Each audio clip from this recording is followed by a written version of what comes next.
Hello, hello, hello there. It's your girl Valerie Mason Chase. And guess what? We got the Cookie Man with us tonight. Yeah, my ticket's dead, so I decided to show Oh, Lord have mercy. He's talking about his ticket that he bet on football. So, how close did you get? Not close? Too close. Close enough to want to cry. Oh, man. So, anywho, I thank you all for being here with us tonight, or if you're watching it at a later time, I want to give a shout out to Nicole. Anyone else who's watching, share in the chat where you are listening from. And as we go through the broadcast, we welcome any questions, any comments that you may have as we go. So, honey, what are we going to be talking about tonight? Restoration or restored marriages. That's right. Did I get it right? You got it right, baby. You got it right. And listen, we know something about that because we went through a period of separation ourselves, and our marriage was restored. Matter of fact, we had probably three or four. We had three separations and 3 restorations. I think this time we finally, with the help of God, we finally got it right. So, hey, Heather. Good to see you. Thank you so much for watching. And anyone who's watching, if you have not already done so, I would appreciate if you would, what's that thingy again? You subscribe, like, and share. Subscribe, like, and share. So we have a very, very special couple with us tonight. They're familiar, obviously, with marital restoration as well. And the wife I met in a Facebook group that I'm a part of, and someone had made a post and I read her comment, and once I read her comment I said, oh, I would really like to have her and her husband on the show. So I went to her Facebook page. You know, I was looking at her Facebook page and I was snooping a little bit on her Facebook page. And I saw her and her husband there, and I got in touch with her, and they agreed to be here with us on tonight.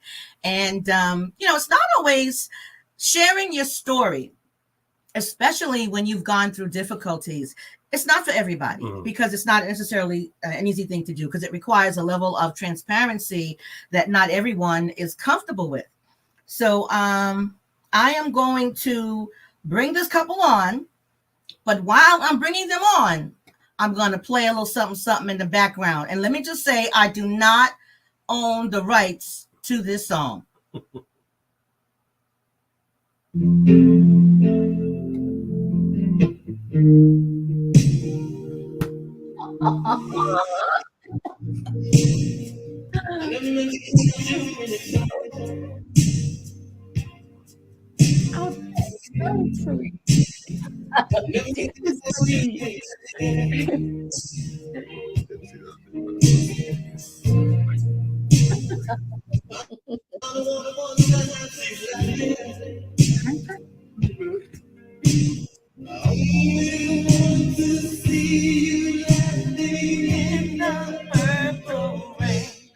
Purple rain, purple rain. Purple rain, purple rain.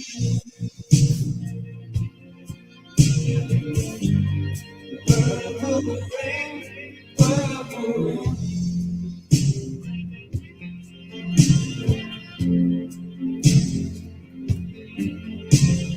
Only want to see you in the purple rain. I never want to be around weekend.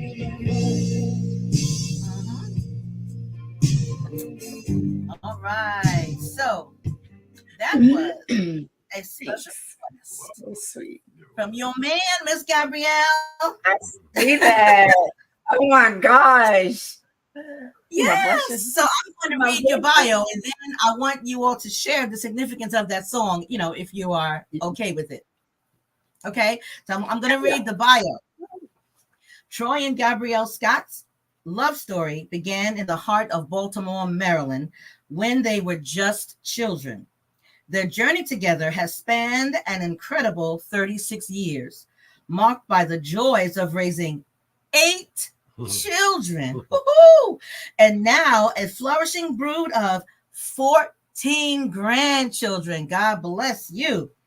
They embarked on their lifelong adventure as husband and wife at a young age, determined to create a family filled with love and unity. However, after 3 decades of marriage, their unshakable bond faced a formidable challenge in the form of infidelity. But Troy and Gabrielle were not willing to let their love crumble. With, with unwavering faith, a commitment to therapy, and deep introspection, they found the strength to heal the wounds that had threatened their relationship. Through this journey of resilience, they discovered renewed love for one another, reinforcing the foundation of their marriage and family. Troy and Gabrielle's story serves as a testament to the power of forgiveness, growth, and the enduring nature of true love. Amen. They continue to cherish each other, their children, and their ever expanding family, cherishing the lessons learned along the way. Woo! That is amazing. Thank you, thank you, thank you. And everyone, please, please, please welcome Troy and Gabrielle here to Marriage Beyond the Breach. Give them a shout out, send them some love, put something in the chat to encourage them and applaud them and celebrate with them for the restoration of their relationship. So I got to know, talk to me about their song. Well, I mean, that song came out in 1984, and I think that was the year that we went to. I invited her to my prom, and we had gotten back together had seen each other for the first time that year. After we had, we met each other when we were very young, 7 and 5 years of age, and Purple Rain. That song, if you listen to the lyrics, I mean, the lyrics are very, every time I hear it, I just tear up. And I saw that. In my, the end of my journey, it began to come, it was playing over and over and over again. And it literally just, it for me, emotionally, it just tipped me. And, we'll talk about that, but it's somebody. I took her to the Purple Rain concert, and okay. We were sitting third row in Maryland. So there's an actual video of us out there. We're real quick, though. You can see us. If you blink, I might miss it, huh? Right. All right. So again, I want to thank you all. I want to give a shout out to Loretta, Alexandria, Jackie, my sister, Samantha, and Ollie. Thank you all so much for watching. And anyone else, if you have not already done so, please like, subscribe, and share. I always forget to say that. And you can also find us on the Instagram page as well. So you mentioned you guys met when you were just a little more than toddlers. So how did the love story really begin, and why did you decide to get married? You want to answer me? Gabby was her brother. She has her oldest brother was going to school with my sister, and they were somewhat dating. And my sister played the piano, and my sister was supposed to be giving Gabby piano lessons.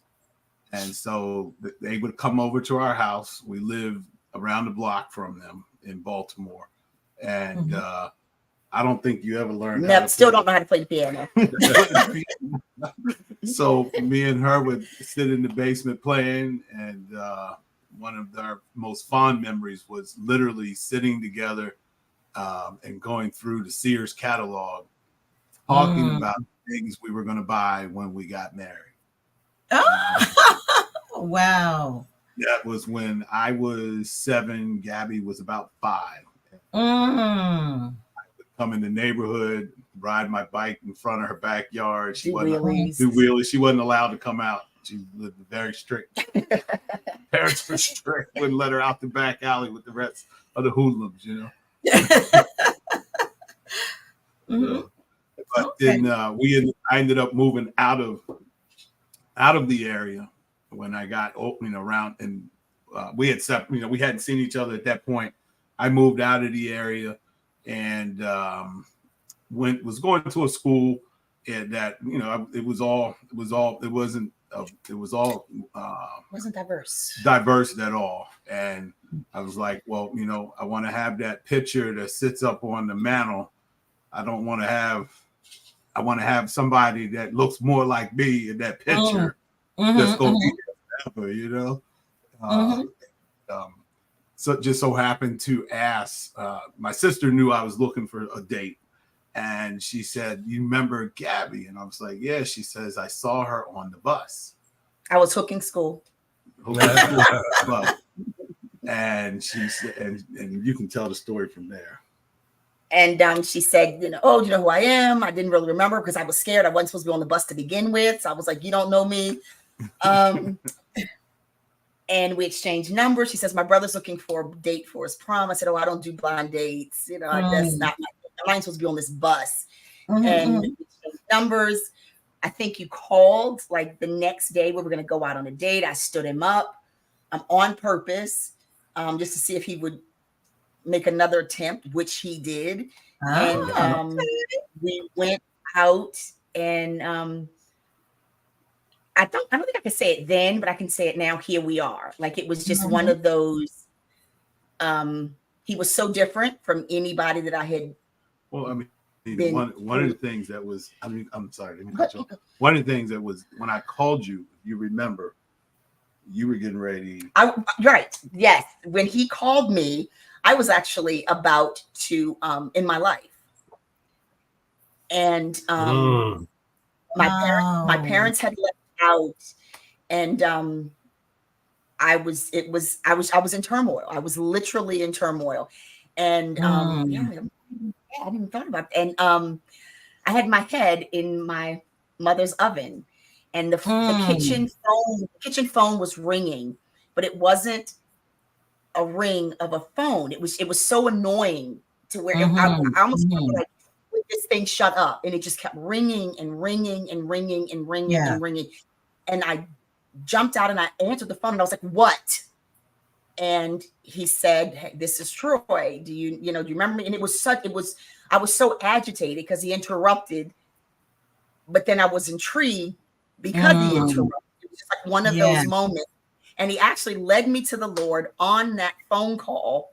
Wow. And he asked me, he said, do you know Jesus? And I said, "Look, I don't want any religion." I said, I don't want any religion. If you're going to tell me what I can and can't do, I don't want any of that. So we can end this now. And he said, "No, you need a relationship." And he led me to the Lord on that phone call. And was I 14? Yeah, I was 14. Yeah. No, you weren't 14. I was 15. Okay, I was 15. And give or take 6 months. And that's where it started. Wow. That is something. You know, when I hear stories like that, to me, that is God intervening. Absolutely. Because I don't believe in coincidences. When things like that happen, I look for God's hand in it. And I can see God's hand all over that. Oh my goodness. Thank you so much for sharing that. Wow. But it was just like, it's not like forefront, right? We don't talk about that a lot. Yeah. That's a fabulous testimony. After my first phone call, date with her, or phone call, I can't remember. I was with a friend of mine, and I said, I'm gonna marry this girl, you know.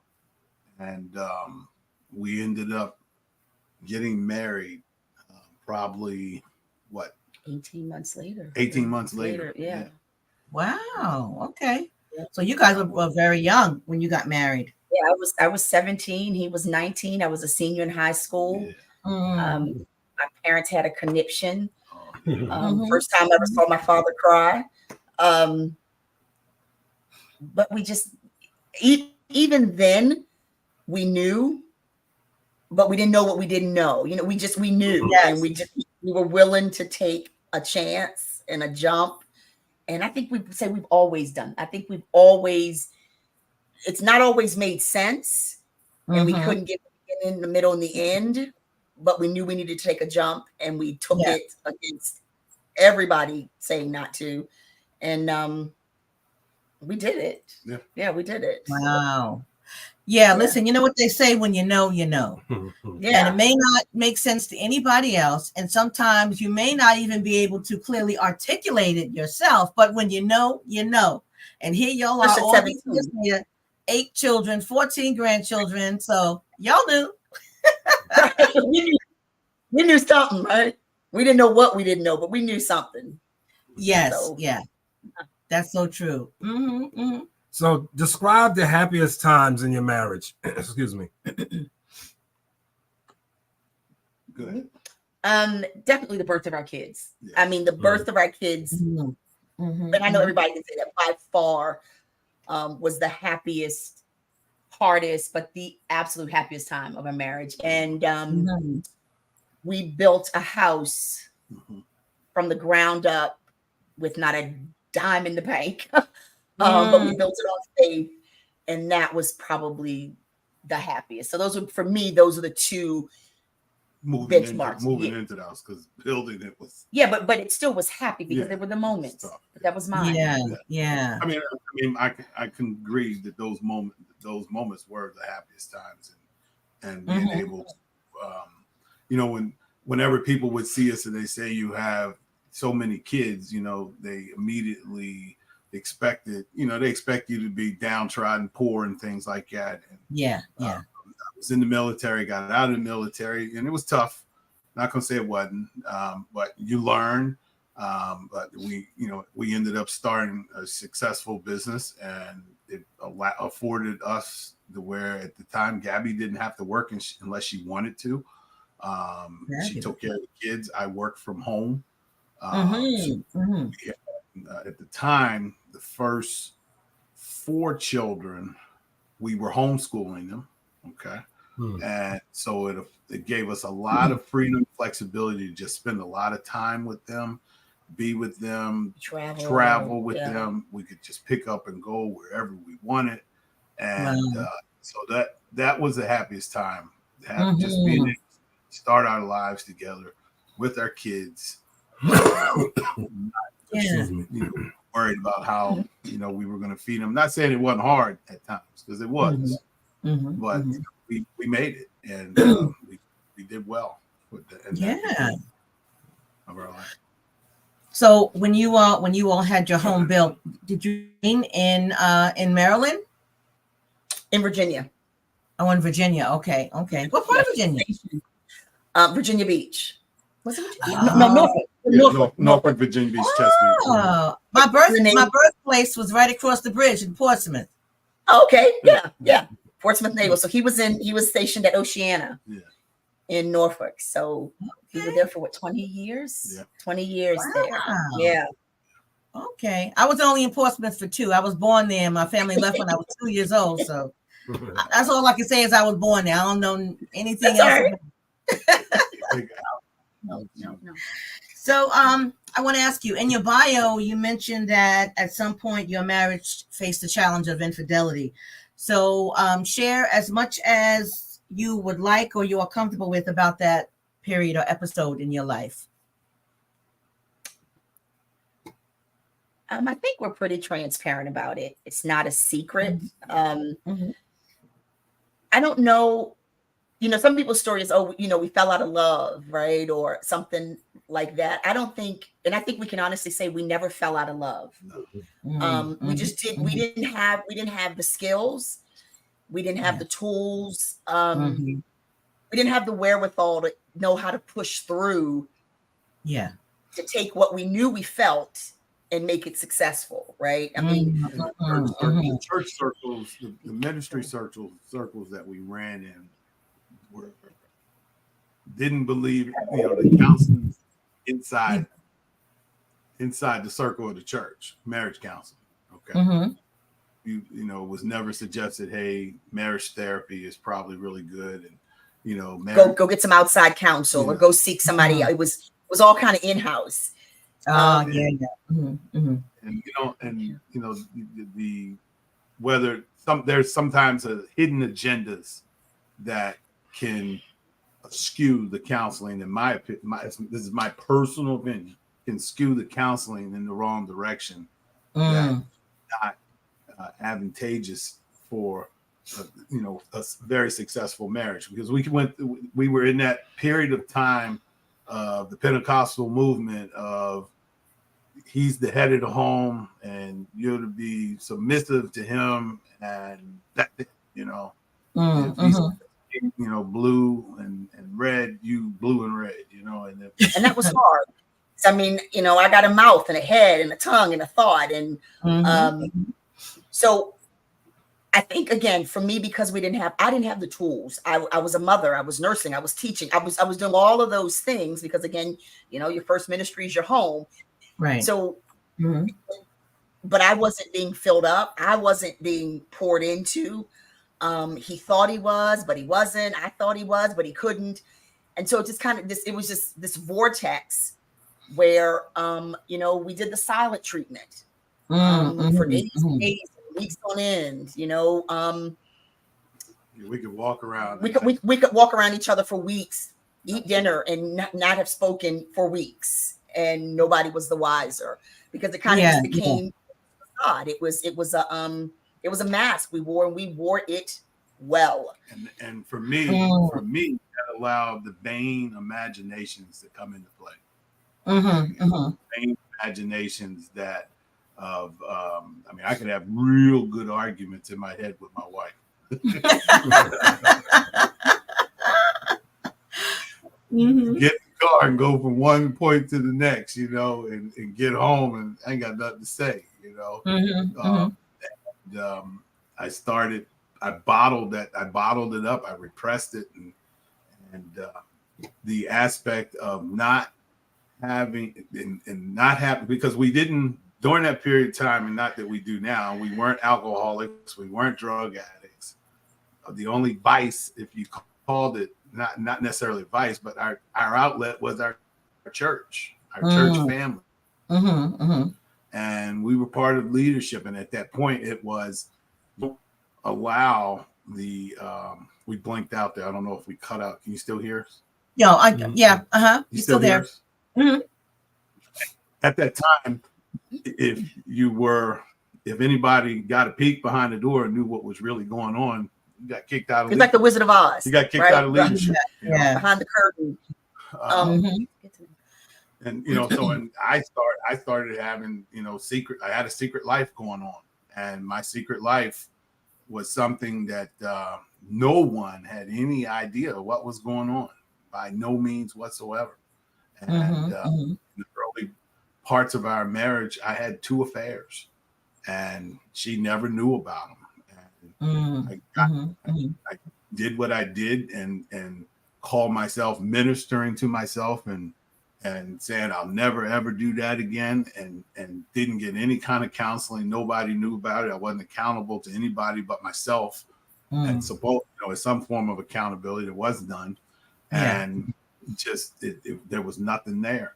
And I would say during the 30-something years, there were a lot of stressors in our relationship with children, and different aspects of things that we had to deal with as they were growing up. Okay, that put a lot of stress on us, and we did go through a very stressful financial period at some point. And it was, very difficult. And then the last affair, I had made a determination that I'm done, and trying to figure out how to leave her and try to save face at the same time is what I was trying to do. Okay. And, it was bad.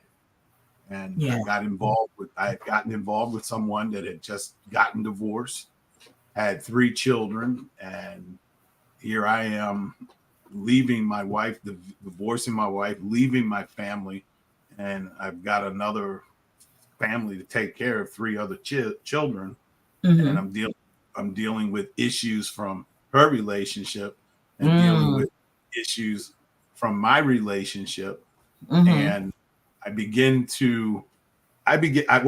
to do is I begin to look for things to validate all my reasons of why I left.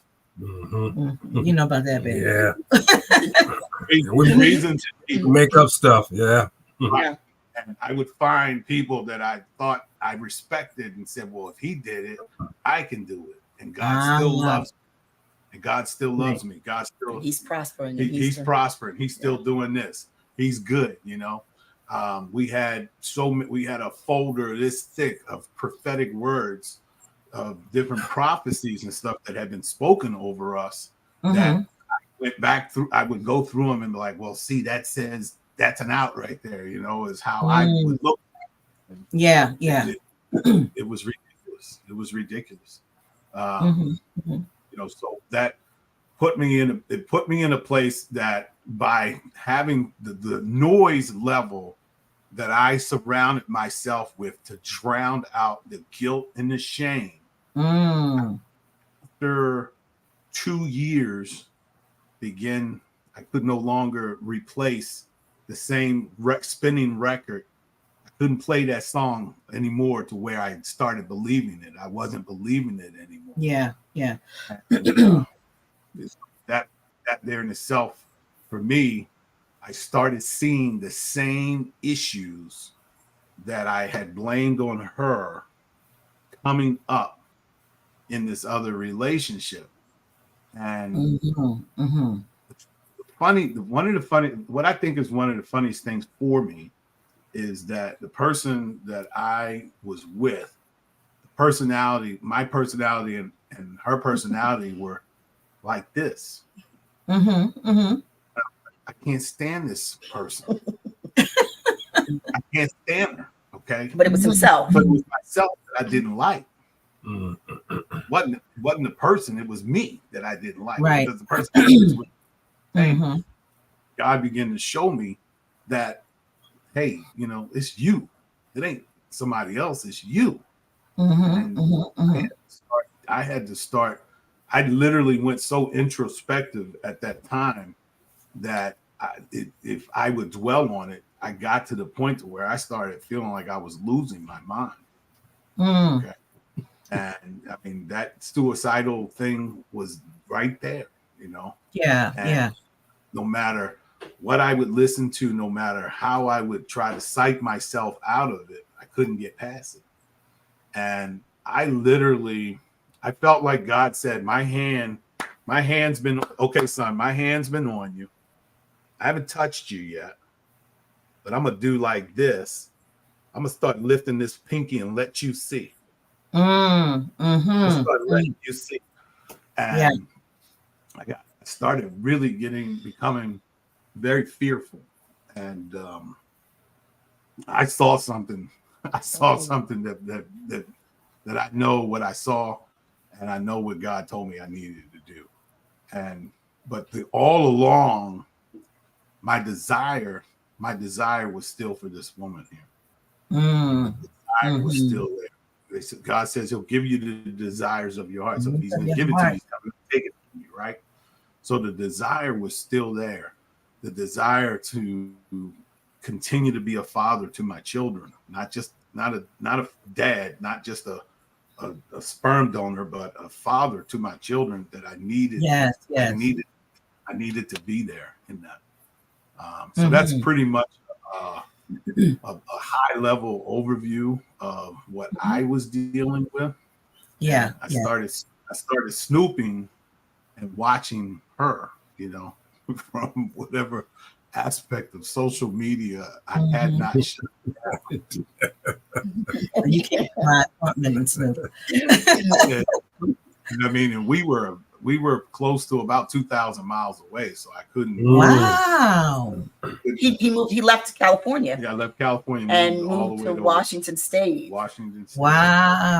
And the 4 years that we worked, he divorced me, and I wasn't in agreement, but I wasn't going to fight it. And I really felt like the Lord basically said, let him go do his thing. And I did just that. Don't ask for anything. Don't require anything. Let him go do what he needs to do. Yes. And I did. And so for the 4 years that we were divorced, we did not speak at all. Mm. And you know, people would send me pictures and things that were going on, and it got to a place I'd say, I really don't want to know. Like, I don't need to see what's going on. Because when it all happened, you know, yeah, I love Jesus, but I can honestly say I had so much disdain for him because this secret life was literally an absolute secret. It wasn't like I had people. Did you know I had no clue, no red flags, no hints, nothing for the 30 years, nothing. I mean, he didn't even like soap operas because they taught you how to leave your husband and have affairs. So, you know, I have to watch all my children because, you know, you don't want to, you know, that was his thing. If the kids had friends whose parents were going through something, you really don't want them over there because so he was that guy who had a really loud trumpet. You know, he's kind of like this Pied Piper, this moral compass, totally doing the opposite of what he was portraying. So when he annihilated my world, I mean, it literally blew it up from the inside out. I mean, vocabulary don't even put it into place. It was absolutely catastrophic for me, for our kids, because our kids, our youngest was 16, our oldest was, you know, in her end of the 20s, going into her 30s. So we had kids that were well aware of what was going on. It wasn't like, you know, we could kind of make up stories. And I watch Lifetime movies. I don't now because it depicts my life too much, but I watch Lifetime. You know, on Lifetime, they burn up stuff and, you know, destroy his car. That was my plan. And I ripped everything out of the closet. I was going to burn it in the grill, and then was going to send it back to him and her because I burnt up everything. And I ended up crying myself to sleep in this pile of his clothes. And somewhere between like 3 and 4 in the morning, the Lord said to me, I'm going to restore your marriage for your good, but for my purpose, for your benefit and my purpose. And I had just found out about this like 12 hours before. So I'm thinking, purpose, restore, benefits. I don't even want it, let alone for purpose and benefits, right? I don't even want it. And I resolved I was never going to fight for a man at any point, at any juncture, for any reason. And I let him go. And I, you know, in the prodigal group, you say it all the time, you know, move on. Well, what do you mean move on? Date? I didn't date. I didn't even know what that dating scene looked like. You know, my kids were like, Mom, you should get on this and get on this. For me to call somebody Troy in the middle of a date and his name is Michael, right? Just because that's the only language I knew. Right? So what I look like going out with Michael, and I'm sorry, right? So no, I didn't want to be alone forever because I'm not that old, but neither was I interested in going out and finding anybody. So I was just content to do me, learn me, figure out me, because prior to this, you know, which I'm maybe Cookie Monster, you know this, everything was my fault. He would say to me, if you just got yourself together, this marriage would be perfect. If you just, and so prior to all this, I had been in counseling for probably 3 years before this actually blew up. And he refused, I don't need no counseling. You go. Because it was always me. You know, it was always me. If I would just, or did this a little bit different, he would be so happy. So I had kind of started the journey of figuring out me and where my problems were. And there was a whole bunch there, but a lot of it wasn't my fault. It was not my problem. And so in discovering that, I realized I could let him go do his thing and I was going to be okay. And I was going to be more than okay because I knew what God had spoken over my family with or without him. The promises weren't going to change. He was just going to miss out. But the promise was still there. And we didn't talk for 4 years. I was in Europe and he called. My dad was sick and he called to give me some news about it. I got the information and I got excited, like a little, oh my goodness, because I literally had not heard his voice in 4 years, but I also stayed very focused. Like I wasn't going to go, he on his way back. And for a couple weeks, he would sneak and call. And we just kind of talk about just, again, my dad and whatever And was flirt. going on, and flirt a little bit.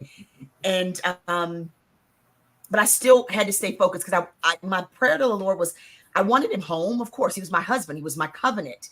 He was the father of my kids. He was the only man I've ever loved and known, ever known and loved. And but I didn't want the guy who left. And if it meant him coming back like he was, he needed to stay where he was. And God bless him while he went, right? And so, because I had so many of my Christian friends going, no, just take him back. No, I didn't want that back. I deserved better. My kids deserve better, just like he deserved me to be better. And I wasn't going to give him that old broken, and I wasn't going to take it from him. So I felt like I was almost gambling, like, just take him any kind of way, but I also knew what I had asked for.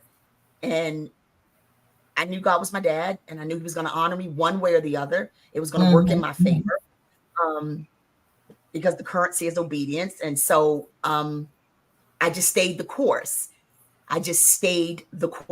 And it got to my hatred, and my hatred and my visceralness for him. I don't know when it shifted. I can't tell you when, but it was thick, and it was real, and it was tangible. I stopped praying for my marriage. Don't know when, but I started praying for his soul, because I knew the man that he was, even though what he was acting out, not that I was going to excuse it, but I knew who he was at his core. So my prayer became just save his soul. Like, don't let him die without repenting before you. He don't have that said to me. He never has to come to me, but don't have him on his deathbed or something happened and he hasn't repented and made it right with you, God. That became the prayer. I wasn't doing it faithfully. I wasn't fasting every Wednesday. Whenever the Lord would drop it, I'd pray for him. There'd be weeks I didn't even think about him. And there'd be weeks I'd be fasting for him. So I wasn't zealous about it. I wasn't over. It just came. It was so organic. It was so organic. And I didn't share it with a lot of people because, girl, what you doing? Waiting for him. He did this, that, and the third. And so I had a really, really tight group of women that knew us before, knew us through it, and who still now stand with us after, that I could literally pour my heart out, like my soul. And I'd be talking out in left field, and they never said, Gabby, you sound crazy. Like, we got you. I hear you. They would validate my left fieldness. It was, take the scripture or go do this. We got you. We hear you. I understand. They were empathetic. They boosted me up when I was like, I can't do this. Yes, you can. What you mean you can't? You got your daughters. They're watching you. And that core group of people are still the core of my support system. They still hold my hand. They hold our hearts. They hold us. And I trudged through it knowing I knew who he was at his core. And I knew that he only walked away because of the shame.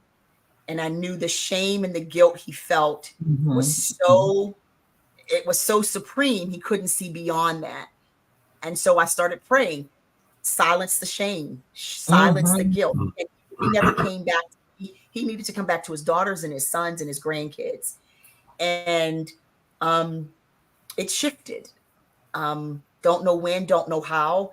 I stopped praying to come home to me, but to come back to his first love. Because again, I didn't want that guy that had left. And if he returned to me, if he returned there, if this was supposed to be restored, God would make sure that was, and he would bring me the guy who I deserved to have, which feared the Lord and put him first and respected and honored me and our home and our kids and our daughters and our sons. And that's what I wanted through this really, really, really, really, really hard journey. And it was really, really, really hard. I mean, it was hard. There were days you didn't want to get out of bed, but there were days you knew you had to. And I would not know the Lord like I do if this had not happened. And I don't think I've even shared this with him. I was talking to somebody at church today. The best thing that ever happened to Troy and Gabby was the discovery of that affair and us walking that 4-year journey. that is, and you said that when you came back, I was like, how could you say that? It was horrible. But I can say that now because the growth that we've done individually and the intentionality that we have as a couple would never have happened ever if that had not have blown us up. So it's almost like we call it Scott 1.0 had to literally die. Like it had to be annihilated. And it's still dying. It's still dying. I mean, we are still in the process. We are still in therapy. We're still in counseling individually, couples. But there's an intentionality that we didn't have the first go round. And because love was always the foundation, we've always loved each other passionately. And now it's with maturity. And now we've got the skill set and the verbiage, right? And to navigate something as big as love. It's not just this feeling. It's like this intentional thing that we have to consciously step over every single solitary day to arrive at restoration that's still being restored. Right. And that's just kind of where we land, right? Wow, that is an amazing story. Oh my goodness.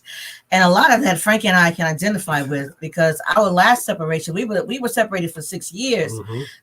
And when you spoke about just letting him go and just do his thing, I had to get to that place as well, because for the first few years it was, I want my husband. I want my marriage back. I want my husband. I want my husband. It was all about Frank, my cookie man. Yep. But it got to a point where it had to be about me and God. And the way I describe it is I let go, but I didn't give up.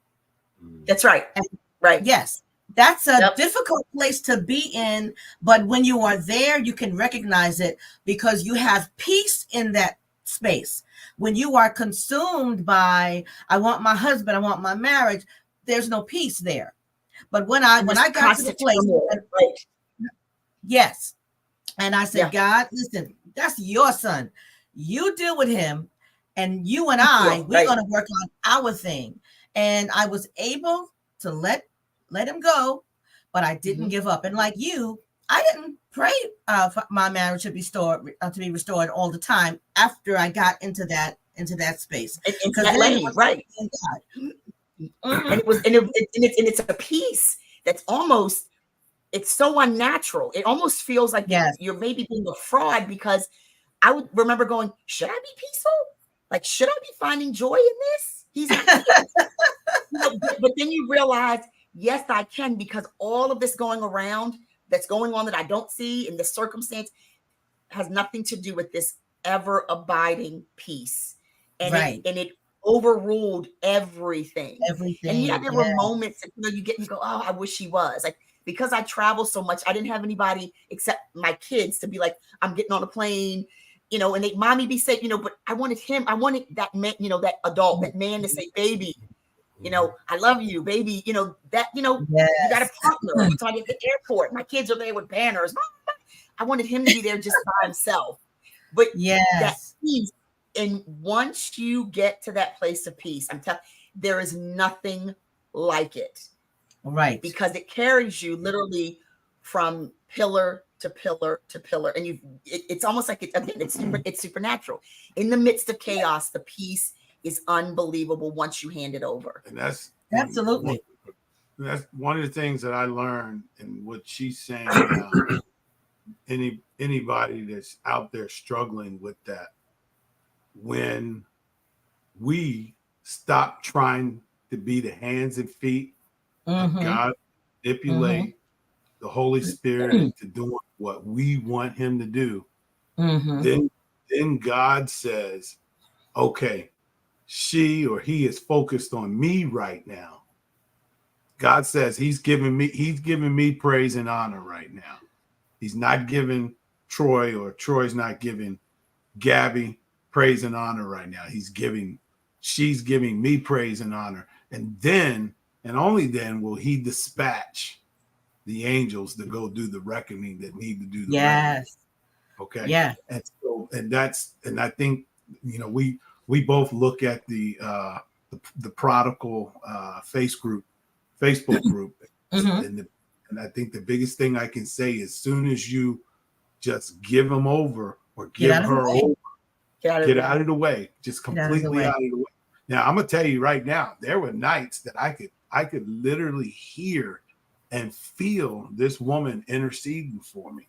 And I literally was probably in that pit where Jesus saw when Jesus went to hell and he was just like, dip your hand in here, and I could feel it. And I knew God was working. I knew he was working behind the scene. Yes. I didn't know how it was going to happen. I didn't know when it was going to happen, but he kept showing me the vision of it being restored. He kept showing it to me. And I couldn't, I mean, the other person had me on this clock of, you need to marry me. And I wasn't interested in marrying them. I felt like that would be somewhat. That was the deal breaker for me. That would have been an end all, right? Because it was still burping and surging in my spirit, in my heart. Yeah. I was connected to this woman. I was connected to my children. So I mean, I think one of the questions y'all have is that what would advice? Let him go. Let her go. And let God be God. Yes. And that sounds so easy. It's easier said than done. It's easier said than done. It's hard. It's hard because the thought of, if I let him go, will he come back? And I think there's like, if you let a butterfly comes back to, it was meant to be. I had to let go because I knew I deserved better. He deserved better. So I didn't just let go of him. I let go of us. I let go of what I thought this was supposed to look like.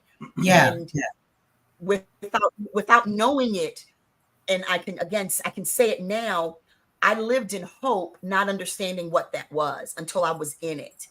And so even though I wasn't consumed and I wasn't, vacillating over it all the time, especially by year 3, I was totally on to something else by year 3, not a person, but just a me. I still lived in hope, but I also made it really clear to God, because I'm a woman, right? I want to move the chess on the board. I want to move the stuff around and looking cute if he does pop over to kind of, surge him up. I made it clear to God, I did not want to manipulate this at all. If he was coming home, it was going to be because God brought him home. It wasn't going to be anything that him and I did behind the scenes, or me finagling something. It was going to be clear. What are you doing standing on my doorstep, which is exactly how it happened on the day my dad died? What is this? Like, only God could have orchestrated that, because neither one of us, it was totally out of our hands. And I know me, I'm a move, and I could do a little bit of this and call him and send him a picture. And I didn't want anything. I wanted him back because God brought him back. Yes. And if God brought him back, I knew God was going to do what needed to be done to keep him back. I'm not going to babysit. I'm not going to run behind. I'm going to let you stand before God and answer. And we're going to be married and do what we needed to do. So I didn't want to manipulate the situation. And that meant letting him go. I mean, now she doesn't, like she said, she's not running behind, but there's still a very high level of accountability that I have to her because I had developed some very bad habits. I don't want to ever fall into those bad habits. I don't want to allow the vain imaginations to take over and try to dictate what my relationship should be. And so we have as many devices in between to keep the stuff on point. Actually, we got into an argument just the other day. I was ready to take contact that we ain't doing this. We ain't doing this. And this happens. It was yesterday. It happens to be because the system that I'm using to repeat my phone calls and my text messages to her aren't coming out. they're not showing up like they're supposed to. Something's wrong with it. And my righteous indignation is, well, I've been back here for 2 years and I haven't done nothing, and I have to check myself constantly to say, oh yeah, this can take as long as it needs to take, Troy. Yes, absolutely. It can take as long as it needs to take. I have to be empathetic and sympathetic and show sympathy to what she's dealing with. Yes. And what I find myself doing sometimes is getting too comfortable, okay, with the level of forgiveness that she has given me, okay.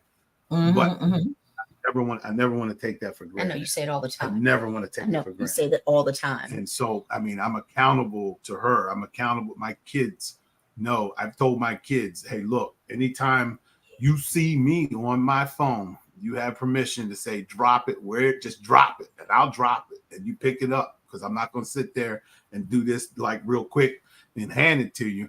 Just hands up, drop your phone, and you can take it. You can take it and see what I'm doing, okay? Because I never want to be in that position ever again. I know what God has told me when He brought me back, going that what was going to take place, and I'm sold out to it. I'm sold out to it. Amen. And, some people hearing this may say, well, how do you just go from turning it on to turning it right off? It wasn't a turning it off. It's a process. It's a process. And you know, the person that I was with, if you had an opportunity to interview her, she would tell you something was going on with this fool, because I could feel the pulling away was taking place. Okay. And because I was reconnecting spiritually first, in the spirit and then in the natural, right? So God was reconnecting. He was reconnecting that spirit with us, and I don't know if that makes sense, but it was happening. It was happening. Yeah. I don't want to dominate. I know there's more questions. So I went to Matthew Tate had a question. I'm gonna ask you a question, Matthew, but I just want to thank the rest of you who have tuned in since we've been talking. I appreciate you being here. And again, put your comments, your questions in the chat. And if you haven't already done so, subscribe, like, and share on YouTube. And you could also find us on Instagram. So Matthew was asking if you purposely ever put your new relationship in your spouse's face. No, he never. It was a one and done. I mean, it was, the affair came out, I put him out, and that was it. It was he never dangled her, or and surprisingly, I never did a comparison. The whole 4 years, I never, and again, that's a God thing, because I'm a woman, right? But I never did what does she have that I didn't? You know, what is he getting from her? You know, in terms of looks and all of that, it never was there. But he never threw her in my face. He never dangled her. And even on his coming back, when I bring her up, which is getting less and less and less, you'd say, right? Give me credit. Yes, right. Right. Same thing. I'm with you, sis. I'm with you. Right there. But Frank, you know how you always get that. I got a question for you. Yeah, when you hear that, can I ask you a question, or can I look in your phone? I'm like, okay. But real quick, I had to learn to get out. I had to learn to get out of the way. When she was feeling something, I had to learn that it wasn't an attack on me. I didn't have to be defensive. I had to learn to accept where it was coming from, why it's coming up. Even in our case, it might be 4 years ago, whatever the case is, and understand that's how she's feeling at that moment. And like you said, it doesn't last as long as it used to. It doesn't happen as often, but still, when it happens, if it happens, realize it's not a personal attack. It's a trigger. Like what Phil always discussed to me. I had a trigger. I Yes. recently had a picture. She saw the picture. She had a trigger. And I deleted the picture, because all I was looking at was the picture. But I forgot what that time frame represented. The context of it. Yeah. Correct. So the picture itself was innocent. Just him and a bunch of guys. Years past, I would have been defensive and wanted to keep it. But because I'm at the point now, you know what? Hey, it's just a picture. It's nice to have, but if it's going to bring some kind of ips or thoughts, it's not worth it. So I had to learn to get out of my own way. Yeah, because you were in your way a lot when we first reconciled. Oh yeah. Yes, and when you talk about the phone, Troy, that cell phone was a real struggle for Frank initially when we first got back together. It's not a thing anymore, but when we first got back together, that was an issue because I wanted to look in the phone because the phone is something that you use to help facilitate. The affair right. The affair was exactly through that phone. Yeah. Yes. So but we got beyond that. But did you ever? Well, let me put it like this: he didn't put the people in my face, but there were times when I went looking and I saw them because it was local. See, he didn't move far away. Okay, he was okay. It started local, and then they moved. I was never curious in that realm of her. I knew she wasn't me. I knew I was the wife. I knew I was the mother of his kids, and to me, just the fact of being the mother of his kids held, at least in my view, held so much weight. It'd take her how many more years to catch up to what I already had done, right? Done and had moved on. And another thing, Troy is so family oriented. He is so family oriented that I knew holidays, birthdays, things that I knew he was yearning for. Yes, I had them. And I said to him, I don't know if you were gone or had come back. I think I said at one point, I'm living the life that we talked about 20 years ago. I'm living it. I'm watching our grandkids. I'm going to school plays and getting to grandmother day. I'm doing all the things that we talked about we were going to do. I'm getting the benefit of that, and you don't get that. And that really settled me that I was still walking in the vision that we talked about when we were 17 years old. We're going to have all these kids and going to do this. I was actually doing it. And he was missing out. And so I felt really sorry for him. There were moments that I was just like, that's what you get, that's what you get. You deserved it. So I held on to that. Like, again, my kids and my grandkids were like my crutches at any given time. I found out they had a text going, who was going to hang out with mom that weekend. I didn't even know that. Like, I didn't know I was being passed around. We don't want mom to be home alone. But again, they rallied around in ways that I'll never, ever, ever be able to tell them thank you at the way that they pulled and supported me and saw me literally at my ugliest in terms of emotions and things that I would just holler and scream and call him. And then to still stand with us now on the other side of this. Yes. And trust us enough to walk even this with us, right? Because it could have done grave damage.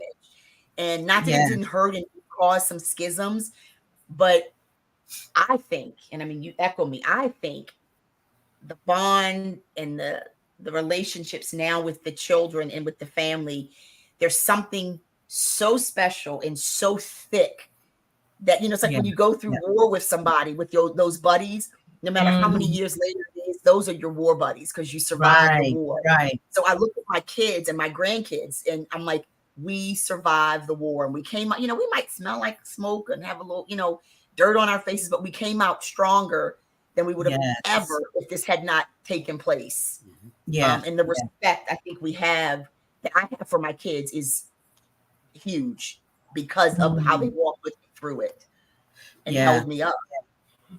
I can absolutely identify with that because there was a period during which the relationship with Frank and our oldest son was not good at all. Not at all. Not at all. Not at all. Because both of my sons are kind of mama's boys, you know.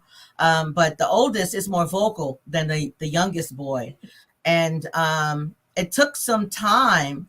And what I communicated to Frank is that the onus is on him to be intentional about rebuilding that relationship. So they have a great relationship now. Very, very different. It's a complete 180 from how it was before. And again, it took me a while to get there, because initially when I would hear that, I used to say, that's my business. That ain't got nothing to do with him. That's, you know, he's a child, so on and so forth. And also, I was afraid to face the conversation, because I would have to expose myself. And I was trying to, you know, hide. Vulnerable. And I was trying to hide and protect that at all costs. Yeah. At all costs. But like you said, I had to open up, be vulnerable, and whatever happened, and be secure in the fact that I was still loved, and it would take a while to get what I was looking for, whatever it was. Because there can't be real, full restoration or reconciliation without transparency and honesty and openness. Got to be wide open. If you're not prepared, that can look ugly. It can happen. That can look ugly, right? Restoration can look ugly, right? Emotions are flying, and again, these are adults. You know, you can't give them a Slurpee and some gum and some these. Right? You know, I had really strong views, really strong opinions. About this, and because they were with me through it, I had to honor and hear, to a degree, of what they were saying. Also being able to say, I hear you, I respect that, but you also have to understand, you've got your partners, y'all are with your husbands every night. I want to be with mine, right? So it can't support me openly, at least support me quietly, right? Don't, you know, right. Kind of hold it. And they respected that, and for out of the 8, even the 8s, we've seen huge progress. But I mean, again, it's just looking at the faithfulness of God from beginning to end throughout it all, really. So Ali asked the question, how do you handle family and friends talking negative? Well, the short answer for me is I don't pay him no mind. I don't pay him no mind. I don't pay him no mind. Well, like, I look at my check. If they didn't sign the check, they don't get a say. That's right. That's right. So they don't get a say. Yeah, because people on the outside will always. I'm sorry. Go ahead. No, go ahead. People on the outside always got an opinion, right? They always have an opinion. But you know, it's so easy to look at someone else's situation and say what they should do, rather than looking at your own situation and saying, oh, well, maybe I should do something different or show up differently somehow. It's so easy. So that's why when people are naysayers or negative, I don't pay them any attention, because the voice I really want to listen to is the voice of God. And whatever he tells me to do, that's what I'm going to do. That's my intention. And Ali, another thing, and we had to learn this early on, is you got to be careful who you're talking to about your spouse, right? We would get into a fight. I'm on the phone with my mother, you know, hollering and screaming, he's a this, that, and the other. And we make up in 20 minutes and she's still mad 3 weeks later. Right. Exactly. And, you know, right. And it just keeps going and going. And she's mad literally for years over something that we've done with. So Scott 2.0, we, you know, not that we don't tell you that there's a fight going on, because you can, of course, feel the tension, but we're at the place now, again, intentionality, where me speaking negative about him doesn't give me anything. It doesn't draw any life for me. It doesn't draw any life for us. And people speaking into this negatively are really cut off quite quick. You know, which is why during my process and my walk, I kept my circle really, really tight. And not that those women didn't say to me, yeah, he was a dog. He was, wasn't he? Yes, he was. But Gabby, you know who he is. Right? Even underneath that bark and that fur, you know who he is. They spoke the truth of his behavior, because his behavior was a dog, right? But they also called him to a higher place. And, you know, it's one thing to speak negative and keep you there, but tell the truth. Don't be a lie. He was a dog. But Gabby, You know what God has said about Troy. Gabby, you know what God has said about your marriage. I know. Then, okay.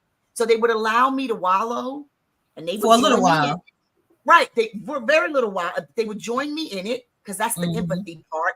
But they were very quick to pull me out and go, but Gabby, remember what God said. Remember what God, yes, okay. And would bring me back around. So Ollie, just be careful, number one, if you're talking negative about the spouse, whoever, whether it be restored or not. And then remember what God has spoken over them, even in the midst of their behavior. Yeah. Even in the midst of my behavior. My cookie man is getting a little antsy. He wrote me 3 notes already. I only wrote 1. All right, cookie man. But anyhow, it's 8:07. But yeah, I definitely want to thank you guys for your openness, your transparency, and your willingness to share. And I think you kind of addressed that question already about what advice would you give to a couple who was struggling with infidelity in their marriage. You kind of said for the betrayed person, the betrayed spouse, to get to a point where you can let go, but don't give up. And is there anything else you would like to share with them? That's the hard part. They don't know how to do that. Don't give up part. And to give up. So when we say don't give up, we mean don't give up on God. Right. If God is who he says he is, and you believe he is who he says he is, then believe it and let him deal with it. Period. Let him deal with it. 100%. And play that song. There was a song entitled Step Aside. Step aside. Get out of the way and let God do his thing. Because sometimes there's stuff that's my business and that I'm accountable for. Then there's stuff that's God's business. I ain't got nothing to do with that. Right. Exactly. So, which again is, I think sometimes, especially in the prodigal group, it's all, what my spouse is doing this. And it's hard to hear, but what do you do? I had to I wasn't responsible for his nonsense and him stepping out, not in the least, but I still had some accountability in this 30-year marriage, right? Whether it be my pissy act, whatever it was. And allowing God to shine the light on that, not the affair and his choices, but even my choices and my responses to absolutely. That. Not saying I walked around singing hymns and doing all that because I was far from it. Still don't do it. But again, allowing God to go, Gab, let's look here. Let's examine this a little bit closer, because that attitude is filtering out. Right. That response and reaction is starting to affect this. That was my part in this. That was my culpability in this affair, because I had some, I was part of this, and I needed to own that, and that couldn't have been owned unless God put the separation. And got me to focus on him. So when he shone the light, it wasn't Troy just trying to be, trying to show he Mr. Righteous. It was God going, no, that's me. that tap you feel is me. That's me getting your attention. And I had no choice but to respond. If I was who I said I was. And I think that's difficult also is for the betrayed spouse to be able to see and accept the part they played in absolutely the destruction of the marriage. And that's something I struggled with for a while, because initially it was all about Frank. It's Frank. And God had to do the same thing to me. No, Val, what part did you play? And I will never forget, I was in a class one night and it just struck me. Frank and I were separated. He had his own place and I had my place, and he was involved in this relationship. And I remember after class, I went by his apartment and I apologized to him for the part I played in the destruction of our marriage. I'm telling you, that was a hard thing to do, but I felt the Holy Spirit impressing on me so strongly.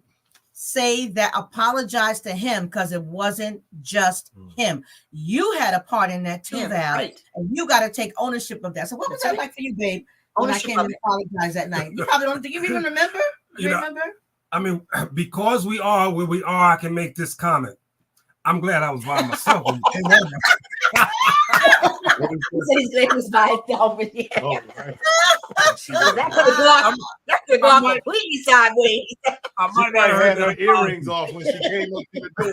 Did you, Valerie? Have you already taken the earrings off, Valerie? Just That's right. It was surprising. It was heartfelt.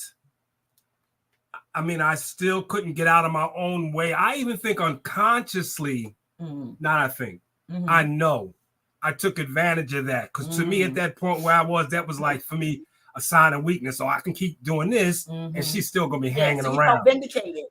Right. You're right. But see, he didn't realize that was, as far as from my perspective, that's part of God's process. He couldn't at that point see that this was God, because you think I'm gonna stop and apologize to this man? No way in the world. But when the Holy Spirit of God speaks to you so clearly, for me, I'm compelled. I have to do it. It was hard. It was hard. But I did it. So I'm glad I did, because I did play a part in it. And what I always say, when a marriage is destroyed, it's never 100% one person's fault. Both people make it, both people break it. Even if it's a 95 to 5%, accept your 5% and be accountable for that, and commit to making whatever changes you have to make going forward to build everything back up. All right, babe, come on. So I'm going to say bye, because my cookie man, now he just wrote me another note. The Giants are on. He's a Giant fan. Troy, Gabby, thank you guys. Thank you so much. It was a Thank wonderful you so much for having us. Absolutely. So we'll stay in touch. Absolutely. Sure. Thanks so much. All right, y'all have a good night. Good night. Oh, is it up here? Hold on. I have to end the stream. It's not over yet, babe. Yeah, no, It's over for you.